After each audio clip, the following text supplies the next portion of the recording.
Lorena. Bienvenida. Igualmente, gracias. ¿Nos sentamos? Sí, vamos para allá. ¿Qué tal? Muy bien, la verdad que encantada de tenerte aquí Ay, con sí. nosotros. Vamos a disfrutar de este momento, Sí, seguro. tenía muchas ganas de conocerte y verte así Qué fresca bien. en persona.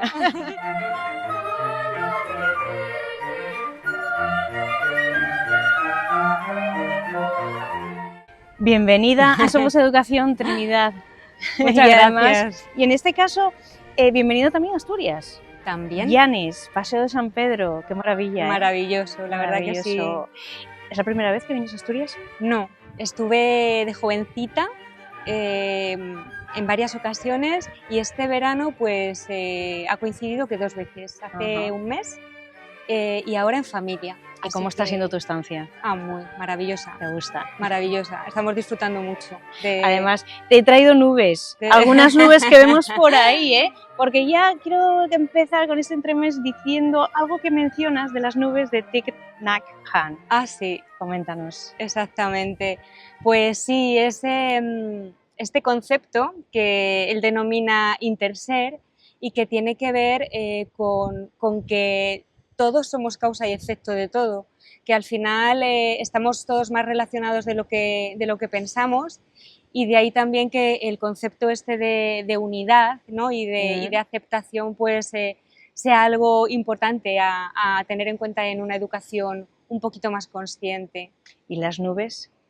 ¿Dónde están en todo esto? Oh, aquí están en todas partes. Están en todas partes, pero gracias a las nubes que llueve tenemos... Tenemos verde, tenemos vacas, tenemos carne rica. Y tenemos papel y tenemos este libro Exacto. Que encuentro en mis manos, ¿verdad? Exacto. Es un ensayo filosófico que yo podría decir, enseñamos lo que somos, las alas del educador, que es un bálsamo con muchísimo sentido común. Además, escrito desde dentro, desde el aula. Creo que muchos de los docentes que lo lean se van a sentir identificados. Además, haces referencia a muchos autores que han pasado por mi vida, por mis manos, libros de Mario Benedetti, de Viktor Frankl, Camus, con su gran profesor, Gardner. Me parece estupendo, pero vamos a ir al meollo, porque en esta vida, que es un centrifugado al final de contrastes absoluto, voy a ser un poquito abogada del diablo, ¿vale? Pero abogada del diablo tuya y mía, porque creo que ambas nos encontramos tan cómodas en el aula y con tanta empatía con el alumnado que siempre también vemos una parte que hay que mejorar, ¿verdad? Aunque tengamos esa empatía, hay una parte que se puede mejorar. Y viendo esto, tú dices que menos es más. Sí. Yo añado que más es menos, porque vivimos en ese mundo de centrifugo que te comentaba, de tanta actividad, tanto ocio, tenemos de todo, les damos de todo, y cuando llegan a 10 años, los jóvenes están, como aquí decimos, fartucos de la vida, y nos los encontramos en el aula deprimidos, tristes, alicaídos, a veces parece que no están, ausentes.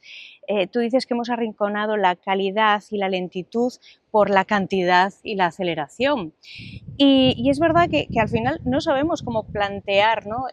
Darles esa felicidad que necesitan. Referencias también a Mar Romera, y yo digo una frase que me encanta, que ha dicho que dice así, dice que ella no busca que sus hijas sean felices, sino que aprendan a fracasar. Efectivamente. ¿Qué nos puedes decir en este contexto educativo que te acabo de poner? La pregunta no es fácil, pero para ti, ¿qué sería un joven o un alumno feliz? Pues, a ver, yo creo que desde el enfoque que está planteado el ensayo, creo que iría muy encaminado a un alumno feliz el que en un primer momento las personas que les educamos, ya seamos padres o profesores, primero nosotros tuviésemos esa lucidez de ver el sentido a despertar y nos autoeducáramos. Es un proceso muy complejo porque supone desaprender muchas cosas que hemos incorporado en nuestro proceso educativo de socialización, pero una vez que un profesor o un padre decide tomar ese punto de partida y lo trabaja día a día, yo creo, con la misma asiduidad con la que hacemos otras cosas cotidianas, ¿no? Como dormir, alimentarnos saludablemente, de manera implícita, sin tener que decirlo, en la manera en que nosotros corporalizamos en el aula todo lo que comunicamos, eso va llegando. Entonces, hay una parte muy potente ahí que es casi como sin querer queriendo, porque el 90% de los aprendizajes son inconscientes, de manera que si el educador ahí está, digamos, bien anclado en ese camino de un poquito más de conciencia, un poquito menos de ego, eso al alumno le llega. Y si además de eso añadimos o quitamos muchas más cosas, ¿no? Más lentitud, menos contenidos, más meter otras temáticas que no están en el currículo, pero que no por eso dejan de ser importantes, ¿no? Como temas esenciales que son atemporales desde que el hombre es hombre, como el amor, como la muerte, como el ego. Yo creo que ahí encaminaríamos a las personas a vivir desde una perspectiva no más feliz en términos de qué bien estoy siempre, sino hacia una perspectiva de vivo con sentido. Yo la felicidad, como es una palabra desde mi punto de vista un poco manida, no le doy esa interpretación de estar, pues eso, como decía Mar Romera, ¿no? Es que hay que fracasar. Es que realmente, por ejemplo, este ensayo nace de un momento personal duro, ¿sí? Que es cuando, pues bueno, no sé si tristemente o no, uno se ve que no tiene escapatoria, ves que hay un momento en el que no puedes mirar a otro lado que no seas tú. Entonces, yo apuntaría ahí para que las personas pudiésemos vivir desde otras miras. Pero aún así teniendo ese autoconocimiento, ¿no?, que nos falta. Mencionas en el libro que somos con la persona que más estamos, nosotros mismos, y al final no nos conocemos tan bien. Incluso tiramos balones fuera intentando socializar para ver si así nos encontramos y es más batiburrillo. Aún así, con ese autoconocimiento e intentando llegar a hacer una clase dinámica, activa, seguimos encontrando en el aula esos rostros apagados, a veces que parece que no están. Exacto. ¿Alguna llave? Pues es que, ¿sabes qué pasa? Que yo también, después de pensarlo mucho, veo que es un asunto multifactorial. Creo que aquí en el ensayo es verdad que está muy relacionado con la profesión docente, pero es que un alumno, un chaval, se relaciona con familias, con otras familias, con amigos de otras familias, el poder que tienen los medios de comunicación a día de hoy. Entonces, por eso, una vez más, yo a lo mejor puedo estar equivocada, pero veo que el ancla tiene que estar en uno mismo, pero a nivel de ciudadanía, no solo aunque no seas padre, aunque no seas docente, el que una persona ajena a la educación se autoconozca, cuando se relacione a su vez con otras personas, lo que va a transmitir es coherencia, lo que va a transmitir es amabilidad, lo que va a transmitir es comprensión. Entonces, yo creo que es una cadena, un profesor aisladamente por su cuenta en el aula, puede hacer mucho, claro que sí, pero no es la panacea. Tenemos que tener también un punto de vista realista. Por eso es bueno que esto, digamos, de alguna manera transcienda y que la gente vea que aquí hay una mina, ¿no? Aquí que tenéis además mucha cuenca minera, ¿no? De la que extraer de esas profundidades materiales muy valiosos que nos hagan relucir a todos, no solo a los educadores, ya seamos familias o docentes. Es que cada uno veamos la necesidad de que ahí está parte de la solución o un porcentaje de la solución muy elevado. O sea, pasito a pasito individualmente, pero al final uniéndonos en esa comunidad educativa, ¿no? Que tenga peso y fuerza para tener un camino, ¿no?, fijo. Pero en esa antítesis, y siguiendo, voy a seguir siendo la abogada del diablo, se oyen muy a menudo quejas sobre la cantidad de deberes, pero nunca se oye en la sociedad quejas por esos aprobados fáciles.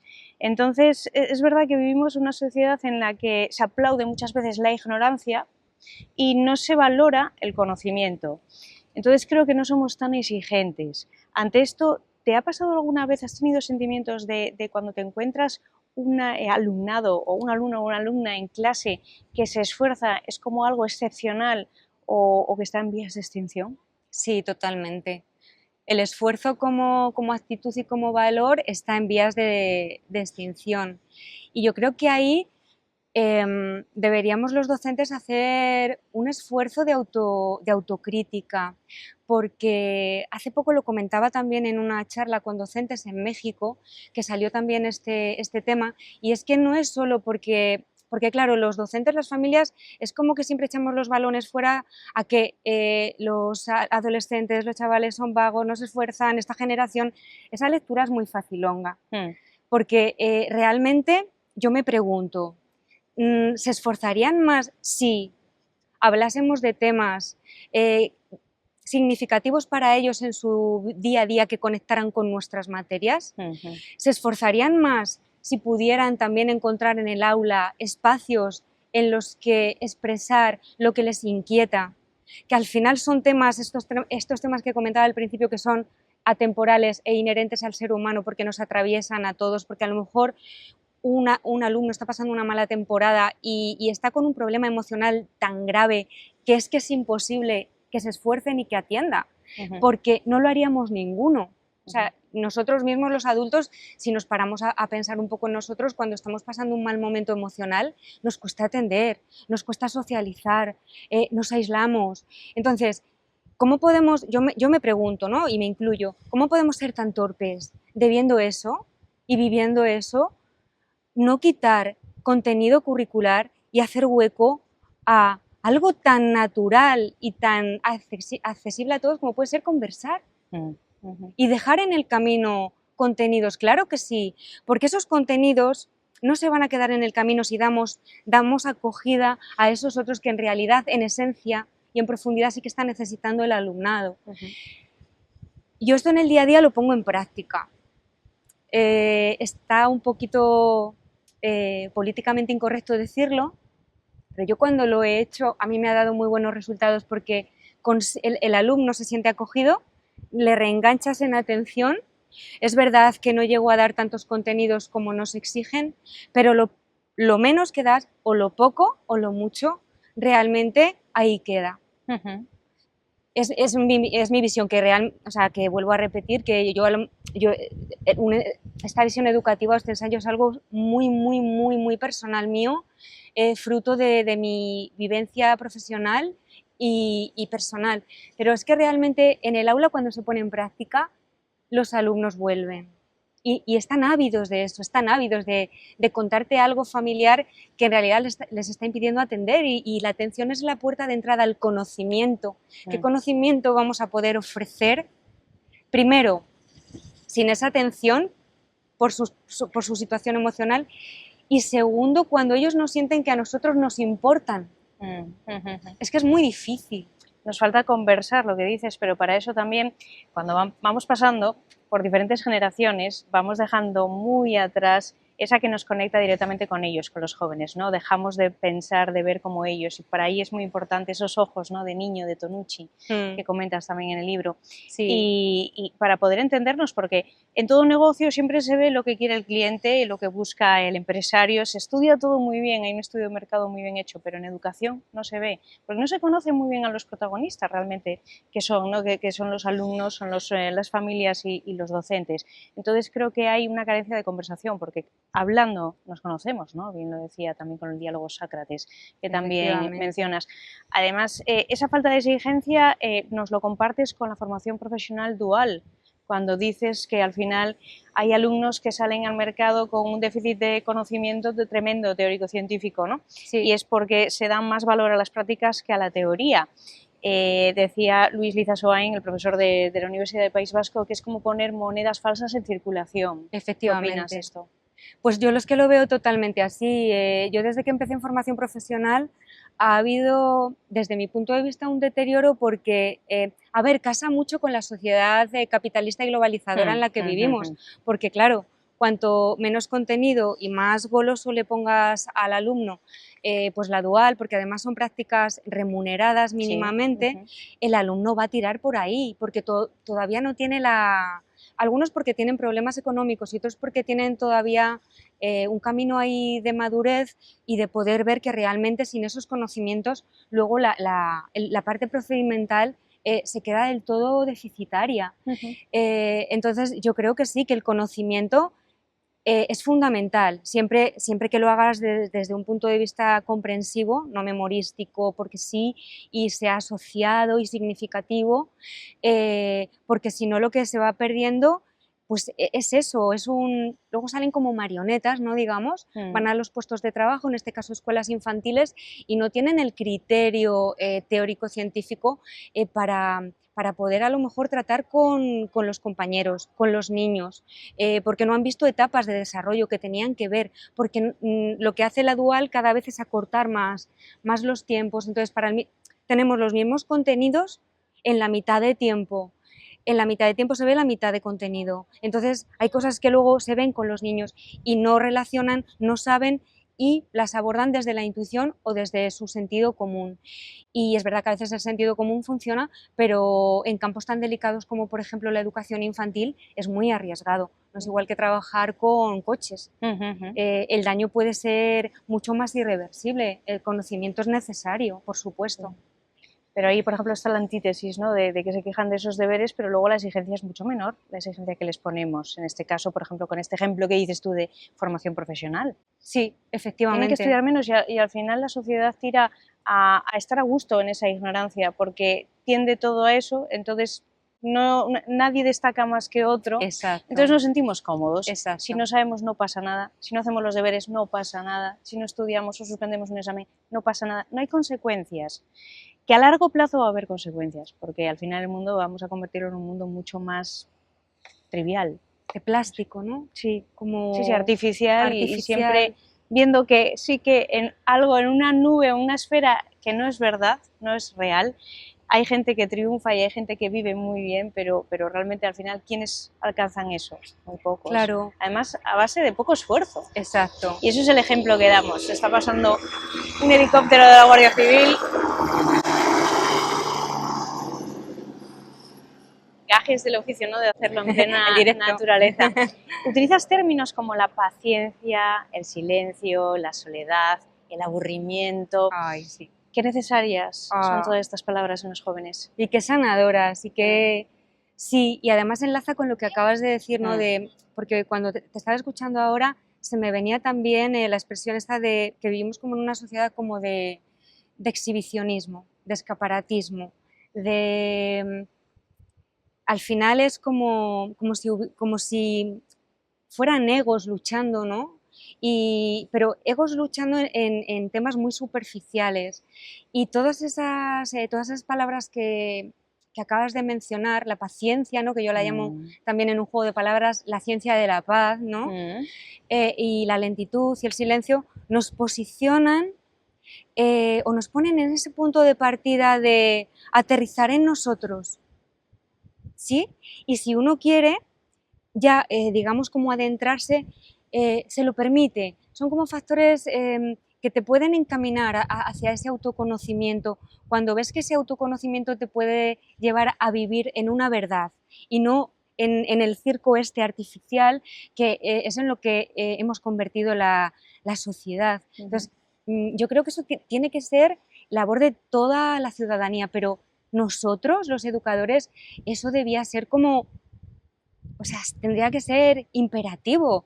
No podemos, la formación del docente al final, yo creo que también es muy superficial, o sea, es muy rica en términos de conocimiento, porque es verdad que hemos llegado a un momento de muchísimo conocimiento, pero es que ese conocimiento sin el autoconocimiento se queda muy cojito, te sigue manteniendo como en esa integración en la sociedad, pero desde algo muy superfluo. En cambio, si ese conocimiento lo aunas con una buena mirada profunda, ¿no? Que además empiezas y ya no acaba nunca hasta que terminas aquí tus días, es lo que realmente empieza como a dar luminosidad, empieza a dar sentido, empieza a dar felicidad y uno empieza a retomar esos valores que nos hacen humanos a todos. Y que, ¿quién si no los educadores vamos a hacer eso? Yeah. No sé, es que yo hay cosas que como que las veo tan claras, pero a la vez también las veo tan difíciles de hacer con uno mismo y también luego para con los demás, pero yo es como que todo me lleva ahí, cada cosa en la que voy indagando, ¿no? Ahora que he estado indagando sobre el amor y que el próximo libro también será sobre el amor, es que es como, es ahí, es que está ahí.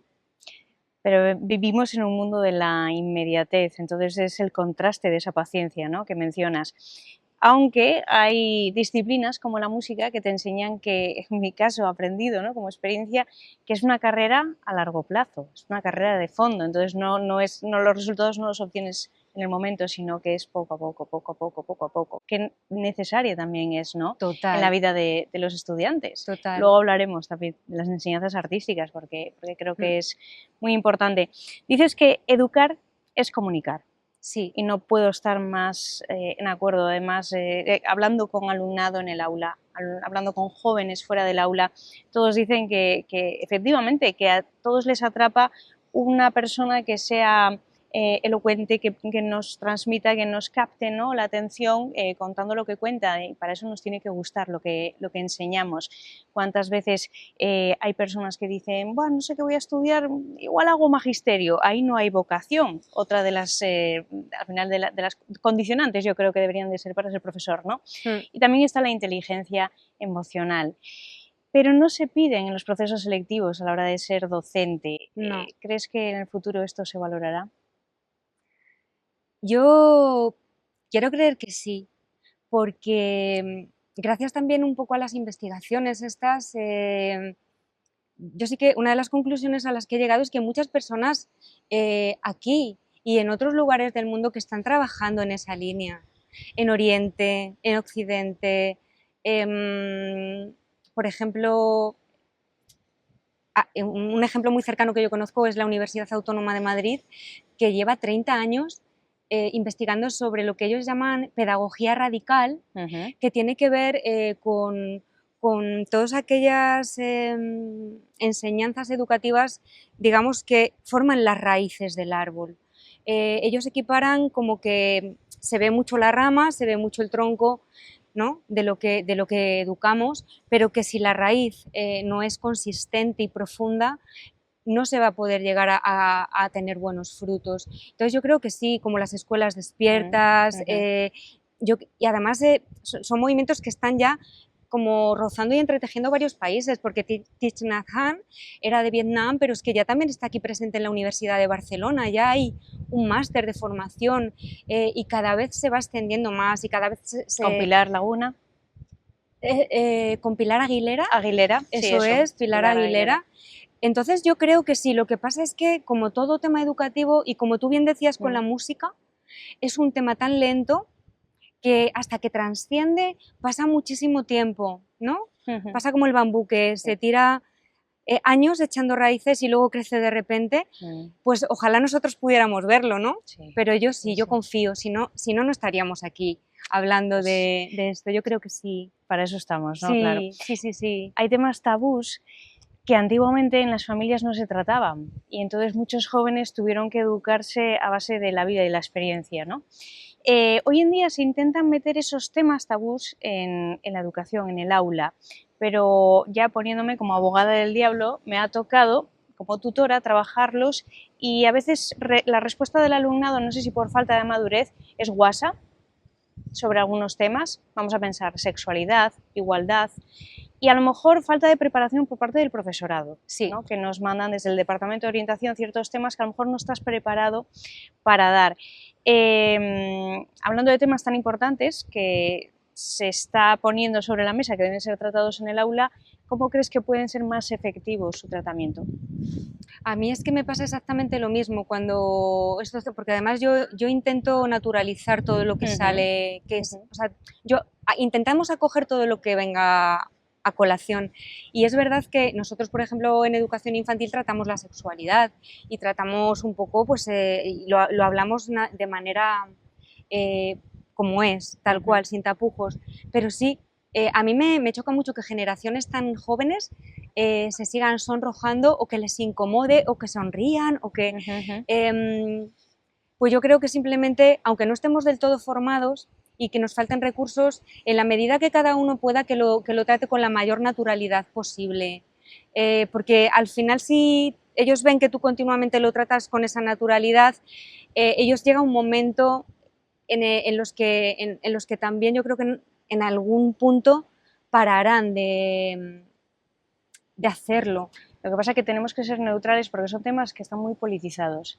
Entonces hay también que les llega a docentes y hay docentes que a lo mejor mismamente por ser de un color u otro quien esté poniendo ese tema Total. sobre la mesa no quiere hacerlo, ¿no? Entonces es verdad que al ser ejemplo continuo de los jóvenes tendríamos que estar por encima de muchas cosas. Exacto. ¿No opinas lo mismo? Sí, y estar por encima de muchas cosas, yo lo vuelvo a relacionar. Éticamente hablando. Sí, éticamente hablando. Yo lo relaciono con la aceptación, ¿no? Y con no querer adoctrinar. Pero para que nosotros hagamos eso en el aula, antes nos hemos tenido que quitar bastantes capas. Bastantes capas de ego, ¿no? El ego yo lo asemejo como una máscara de papel maché, ¿no? Que desde que hemos nacido sin ella, pero que a medida que nos educamos se va poniendo una capa, otra capa, otra capa, otra capa, hasta que te pierdes de vista. Entonces, yo creo que una de las maneras es que si cada uno desde nuestra autoformación y autoeducación nos vamos dando cuenta de eso y las vamos retirando, ¿sí?, con esfuerzo y con cariño, al final también, de manera indirecta, con quien nos relacionamos va a percibir eso, sin que nosotros le pongamos una intencionalidad brutal. Y quizá también, de esa manera indirecta, se van contagiando las personas. Nos vamos a entender mejor. Yo creo que sí. Hay un tema que yo creo que estamos de suerte en España, o de enhorabuena, que es la neuroarquitectura, sí, que comentas, y yo lo relaciono mucho con el campo de la salud y de la belleza, que sí, también referencias. Estamos de enhorabuena porque a partir de septiembre tenemos un máster en la Universidad de Alicante de neuroarquitectura. ¡Ah, qué bien! Además, he estado leyendo y dicen que, bueno, que es muy importante no solo en el ámbito de la salud, sino también en la educación, pero en el de la salud porque para pacientes que están enfermos, pues diagnosticados con enfermedades mentales, pues mejoran muchísimo. También para hiperactividad, otras enfermedades. Y es que dabas un dato del 2021 donde decías que 1 de cada 7 jóvenes o adolescentes estaban diagnosticados con una enfermedad mental. A lo mejor es quizás momento de que muchos centros educativos dejen de parecerse a cárceles con esas alarmas, que empiecen a tener cierta belleza o que te apetezca estar, porque es verdad que aprendemos mejor. Hay un profesor investigador también de arquitectura que es Juan Luis Higuera, que menciona que se hizo un estudio sobre cómo el color en las aulas mejoraba al final el concepto cognitivo de memoria a corto plazo. Hablaba de colores azul y verde, pero no hay por qué poner todas las aulas azules y verdes, Sí, pero sí que hay sí. cosas que ayudan, ¿no?, arquitectónicamente hablando, su diseño, por ejemplo, los olores, los colores, Total. las formas, Todo. la temperatura, La luz. Entonces ya se están haciendo cosas en España, como por ejemplo diseños de bibliotecas pues con mucho mobiliario móvil, también mesas de picnic, huertos, Sí. se hacen cosas, pero todavía no es suficiente, ¿verdad? No. A ver, si hablamos de educación pública, pues bueno, yo solo puedo hablar de mi experiencia y es verdad, es que los edificios parecen cárceles. Sí. Y yo creo que es que fíjate, a veces esas cosas que ahora les hemos puesto nombre, porque ha habido gente que las ha investigado, como la neuroarquitectura, intuitivamente las personas, si nos escucháramos un poco, lo sabemos. O sea, ¿cuántas veces nos ha pasado de pequeños a lo mejor ir a casa de una amiga, ¿no? Y de repente a lo mejor entrar y decir, uy, ¿no?, las energías, ¿no?, de los espacios. ¿A quién no le gusta tener plantas cerca? ¿A quién no le gusta tener ventanales? ¿A quién no le gusta tener limpieza?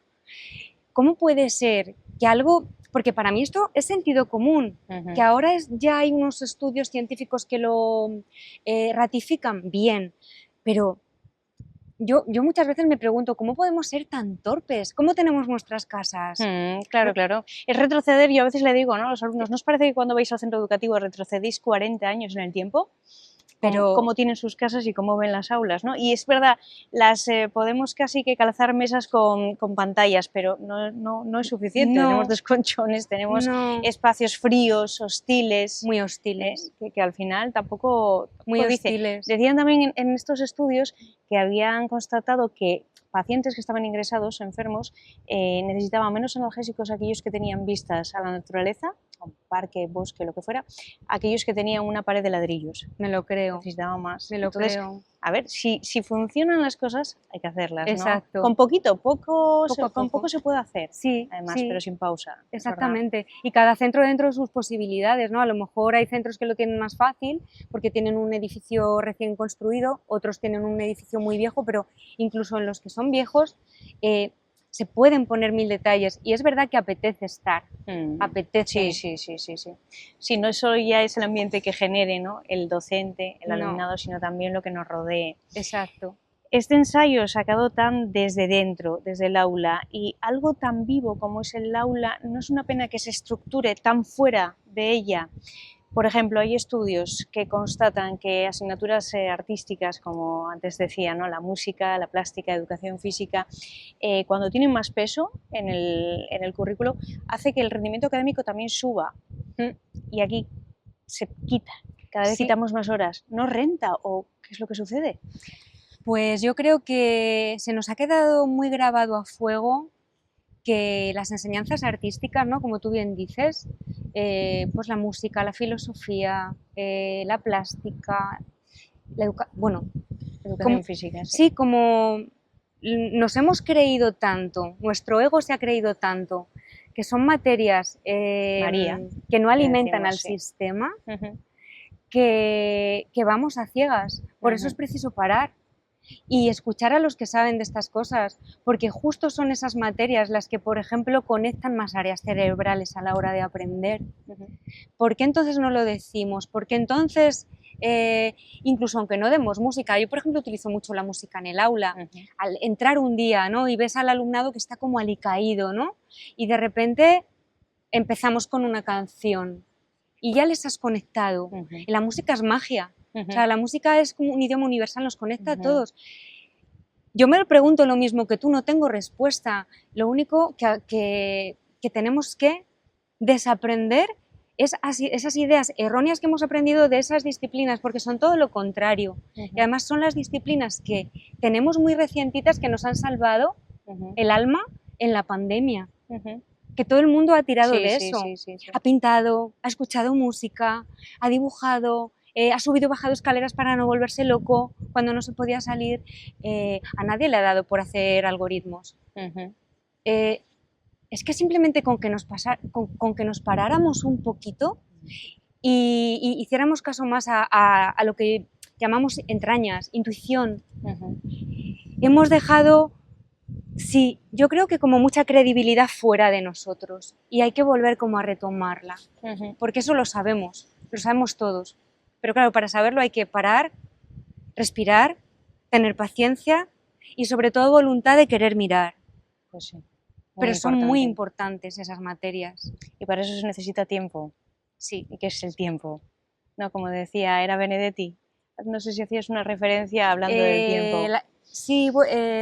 Sí. Federico García Lorca con también. Los libros, referencias a tantos grandes, es tan maravillosa esta lectura que es verdad que te da momentos de reflexión, de soledad, de poder leerlo y también compartirlo, o sea que no es tanta la soledad de lo que te da leer, sino también te da conocimiento y al final poder compartirlo con la familia. Ha habido trocitos que he compartido con mi marido, pero también con mi peque de 6 años. ¿Ah, sí? Sí, claro, sí. De músicos, pianistas que tocan con la mano izquierda sin teclado o con teclado. Ah, y al final, sí. Al final lo que es la neuropsicología, ¿no? Que, es increíble. El cerebro hace todo el espacio y al final retiene todo como si lo estuviera viendo el mismo teclado, ¿no? Es como magia. Hay cosas que sí, que hay que compartir y se les queda, seguramente si lo dices. Sí. Bueno, Trinidad, un placer tenerte con nosotros. Yo te voy a decir que tengo un reto. Mi reto es tener y mantener, que a lo mejor es más importante, esos 7 sentidos que habla Mar Romera, ¿no? Del docente valioso, que en ello me encuentro, pero también transformarme en una maga blanca de la palabra. ¿Qué te parece? Ah, eso es maravilloso. Los magos blancos de la palabra yo creo que llegan cuando hay esa toma de conciencia interna.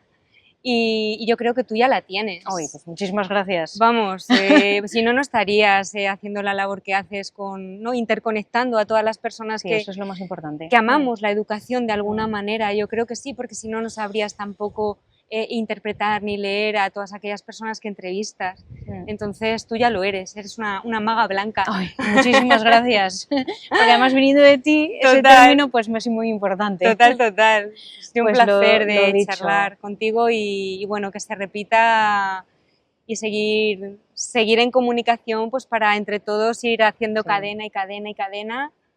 Pues y que volemos cada vez un poquito más alto todos con otra perspectiva. ¿Volverás por la tierrina? Sí, el año que viene. Ya mi familia ya está diciendo que a ver, que dónde reservamos, que sí. Muy bien, pues estamos entonces enamorados. Nos volveremos a ver, pero bueno, ahora con la tecnología también tenemos conexión diaria, o sea que nos veremos en contacto. Pues lo dicho, muchísimas gracias por estar en esta sección del recreo. Gracias a ti. Gracias. Bueno, qué pasada. Ay, qué ratito más chulo. Muy agradable, la verdad que sí. Un placer hablar de estas cosas que nos gustan. A las educadoras vocacionales. Sí. Pones que vamos sumando. Y al final yo creo que todo esto, antes hablábamos de pasito a pasito, vamos haciendo fuerza. Es como la fuerza del grupo, que en el aula sucede. Cuando tienes a lo mejor dos que se comportan un poco peor, pero tú tienes a todo el grupo contigo, pues esos dos acaban comportando bien porque dices tú, que no voy a estar en contra del grupo. Efectivamente. De esa fuerza, ¿no? Es como solidificar, ¿no? Toda la labor de la educación. Y en eso estamos. No solo los alumnos tenemos que dominar y controlar en el aula, sino también docentes, familia, ir reeducando, ¿no? A todos. Yo la primera que tengo que seguir aprendiendo para seguir mejorando como profesora y como madre. Todos. Es una de las tareas más difíciles. Sí. Ser madre. Y donde más equivocaciones a veces cometemos. Pero bueno, es que es complicado. Bueno, claro, no es la primera vez. Exactamente. Claro, vamos tropezando y vamos aprendiendo. Lo importante es la intención. Sí. Muy bien. Pues nada. Pues muchísimas placer. Gracias de nuevo. Que se repita muchas Porque veces. Es que nos quedábamos sin camino ahí, ¿eh? ¿Sí? Era chulo. Ay, qué bien. Como sigue grabando, pues luego metemos el audio, ¿qué tal? A ver el montaje que hago ahora. ¿Lo editas tú? Claro. ¿Lo haces todo tú? Sí. Eso es muy entretenido también, ¿no? Sí, utilizo el iMovie. Sí. Y entonces con ello, bueno, voy jugando, siempre aparecen cosas nuevas, que si puedo ¿algún efecto? A lo mejor algún efecto, poner aquí un poco la pantalla esta.